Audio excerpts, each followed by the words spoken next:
Morning, everyone. Um, bit of a tough subject one today that has come up from working with clients. Just in general, I think some of our issues are down to the actions of somebody else. When we talk about control and how other people act around you, you can't control that. You can control how much of it you take after you reach a certain age, but a lot of it is out of your control, and this is where the problem lies, because we look at things as a matter of control or not in control, and we like to believe that we are in control at all times of ourselves. And yes, to a degree we are, but there are going to be times when you aren't in control of the situation you're in, and there's nowhere you could be. These conversations are hard to have. I have them a lot with my clients, and the point of today's video is to put it out there that it's okay for it to be somebody else's fault. Sometimes it is somebody else's fault. It's very difficult to lay blame onto somebody, especially if it's somebody you care about. And a lot of the times they are in fact the people that have caused these issues. These are the reasons why you feel the way you feel. These are the reasons why you have disordered eating. Not necessarily an eating disorder, but disordered eating. These are the reasons why you find it hard to commit to things, to people.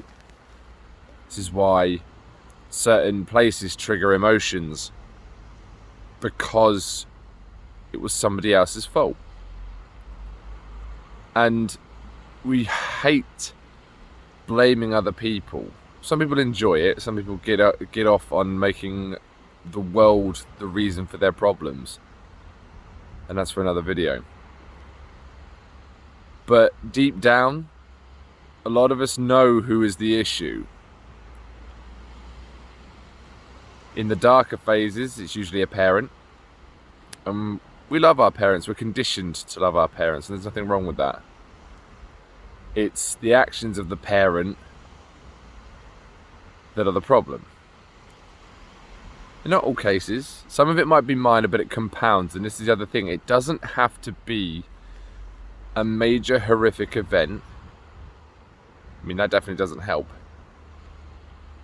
But it can be the compounding of small digs over time. It can be the compounding of small actions over time. It can be the lack of understanding from them over time that creates these issues. And to say that it was somebody else's fault does not take the responsibility of changing that from you. It definitely doesn't incriminate the other person, but you must understand that sometimes it is the fault of somebody that we hold dear to us, and it doesn't mean we love them any less, but it is something that has to be addressed, because you won't be able to move on. You have to go down to that deep, uncomfortable place and admit that it was somebody else's fault, so that you can move on and you can get your head in a space where success and future happiness comes in. And it's a horrible reality moment, especially to say things out loud. This is the other thing. Keeping things inside of your head is very easy, because only you can hear what's being said. If you say it out loud, it becomes very real, and this is why people don't like talking about things. It's the reality that is the issue. But sometimes it is somebody else's fault, and it's okay to tell people that the way I am is because of this, because of them. It doesn't mean you're shirking anything off. It doesn't mean you're brushing off anything. It is just a simple statement to tell people that the reason I behave the way I behave, or the reason I struggle, more importantly, is because somebody that I care about was not equipped to deal with the issues that I had, or maybe worse.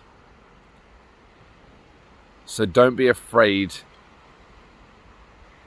to put the finger on someone and say that some of this is your fault, because the only reason that becomes a negative is if you don't do anything about it afterwards. And that's where I come in. Hope everybody's alright. I shall speak to you all soon. Please take care.